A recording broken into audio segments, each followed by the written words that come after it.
গ্রীষ্মের এই প্রচণ্ড গরমের দিনগুলোর মাঝে গতকাল যখন বৃষ্টি নেমে এসেছিল, পৃথিবী যেন ঠান্ডা এবং স্নিগ্ধ হয়ে গিয়েছিল। আর এই ঠান্ডা পরিবেশের মাঝেই আমি চলে গেলাম রান্নাঘরে ছেলেদের পছন্দের মুচমুচে পরোটা তৈরি করতে।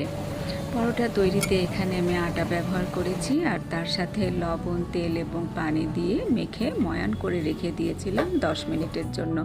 10 মিনিট পরে বেলে নিয়ে এর মাঝে আবারও আটা এবং তেল দিয়ে এভাবে চারকোনা করে তৈরি করেছিলাম। চারকোনা করে তৈরি করার পরে আবারও হালকা কিছুটা আটা দিয়ে এটাকে বেলে নিয়েছি। এবার চলে গিয়েছি চুলায় একটি পাত্র গরম হয়ে গেলে এতে পরোটা দিয়ে এপিঠ ওপিঠ হালকা করে সেঁকে নিয়েছিলাম।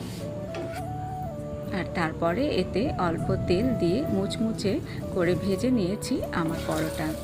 ব্যাস, সবাই ভালো থাকবেন, আনন্দে থাকবেন।